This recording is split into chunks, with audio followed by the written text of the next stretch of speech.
Hello guys, Assalamu alaikum. My name is Emre Alam Shak and right now you're watching to my new video. তো guys, আমি এখন আছি Yamaha শোরুমের সামনে। তো আমি এখানে আসছিলাম হচ্ছে আমার বাইকের পেপারস নেওয়ার জন্য। মানে আমি বাইক কেনার সময় বাইকের পেপারস এর জন্য টাকা জমা দিয়েছিলাম। তো এটার ব্যাংকের যে রিসিপ্টটা ওইটা নেওয়ার জন্য আসছিলাম। আর আমি বাইকটা নিয়েছি অলমোস্ট 2 দিন হয়ে গেছে। আর 2 দিনে আমি মূলত 100 প্লাস চালিয়ে ফেলছি। আর আজকের ভিডিওতে আমি আপনাদের এই বাইকটা নেওয়ার রিজন কি এবং এই অল্প রাইডে আমার অভিজ্ঞতা কি সেটাই শেয়ার করব।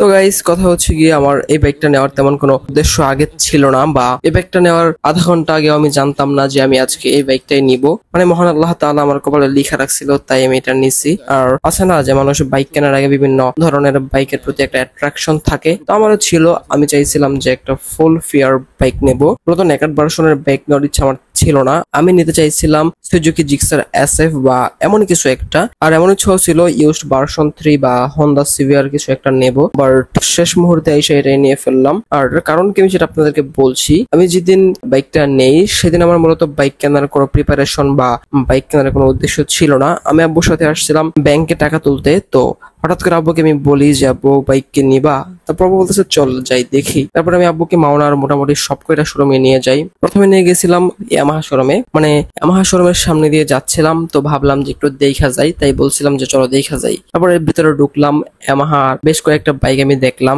এন্ড বিশেষ করে আমার একটা ঝোঁক ছিল FZS ভার্সন 2 প্রতি, বাট আব্বুর কাছে হঠাৎ করে কেন জানি ভার্সন 3 ভালো লেগে যায়। তারপর আমি জাস্ট নর্মালি ওইখান থেকে বের হয়ে অন্য বাইক গুলা দেখতে থাকি। মানে আমার ইচ্ছা ছিল যে আব্বুর পছন্দ অনুযায়ী একটা কিছু কিনবো। তো আমি মূলত সব কয়টা শোরুমে নিয়ে যাই। তারপর আমি ডিসিশন নিতে পারতেছিলাম না যে কি করব। তো এমন একটা সিচুয়েশনে আমি আমার এক বড় ভাই, মানে পরিচিত বড় ভাই, যিনি বাইক সম্পর্কে মোটামুটি ভালোই অভিজ্ঞতা রাখে, আর উনি হচ্ছে হারুন ভাই, মানে তিনি একজন কন্টেন্ট ক্রিয়েটর। ভাইকে আমি ফোন দিই এবং ভাই খুব দ্রুত চলে আসে। তারপর আমি ভাইকে বললাম যে ভাই ভালো একটা ডিসিশন দেন। তারপর তিনি বলতেছে যে টাকার প্রবলেম না থাকলে তুমি এই ইয়ামাহা FZS ভার্সন 3 ডিলাক্স এডিশনের বাইকটা নিয়ে নাও। তারপর আমি তার কথা অনুযায়ী এই বাইকটি নেই। এন্ড এখন মনে হইতেছে যে না, এটা বেস্ট ডিসিশন ছিল। যাই হোক, সবকিছু শেষ করে বাইকটা নেই। আর এখন আমার রাইড করে মনে হইতেছে যে অসাধারণ। আমি আগে যে বাইকটা ইউজ করতাম মানে পালসার, তো ওইটা দিয়ে আপনারা অনেক সময় মোটর ব্লগ দেখছেন। তো আমি রিসেন্টলি সেই বাইকটা সেল করে দিয়েছিলাম যে অন্য কোনো এক বাইক নেয়ার জন্য। এটা চালিয়ে আমার ওইটার সাথে যদি কম্পেয়ার করতে চাই, আমার মনে হইতেছে যে এটা অনেক অনেক কমফোর্টেবল। সব দিক বিবেচনা করে এটা বেস্ট। আর এই বাইকের যদি আমি একটু ডিটেলস বলি, এটা হচ্ছে 149 সিসির সিঙ্গেল সিলিন্ডার এয়ার কুল 2 ভালভের একটা ইঞ্জিন, যা থেকে ম্যাক্সিমাম পাওয়ার প্রডিউস করে 12.4 PS এবং ম্যাক্সিমাম টর্ক প্রডিউস করে 13.3 নিউটন মিটার @ 5500 RPM। আর যেহেতু এটা একটা BS6 এর ইঞ্জিন, তো ইঞ্জিনটা অনেক স্মুথ এবং রিলায়েবল। মানে ইয়ামাহা FZS ভার্সন 3 এর আগের এডিশনের বাইকটা ছিল BS4 এর ইঞ্জিন, আর এটা হচ্ছে BS6 এর ইঞ্জিন। তাই আগের ভার্সনের ইঞ্জিন থেকে এই ইঞ্জিনটা কিছুটা চেঞ্জ, মানে এটাতে পাওয়ার বা টর্ক ওইটার থেকে কিছুটা বেশি।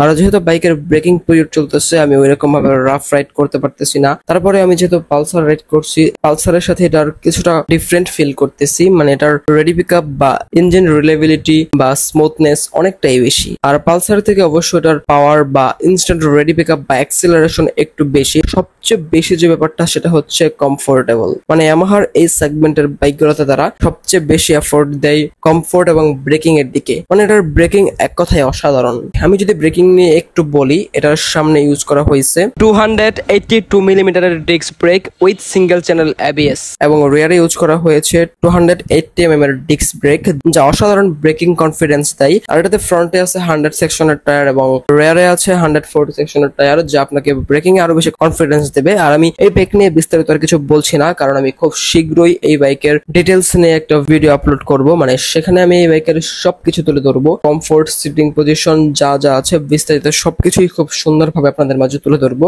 তো যাই হোক গাইস, আজকের ভিডিও আর বেশি লং করবো না। ইনশাআল্লাহ খুব শীঘ্রই এই বাইক নিয়ে আরো ভিডিও আসছে। তো আজকের মতো এখানে শেষ করলাম। সবাই ভালো থাকবেন, সুস্থ থাকবেন, শুভকামনা।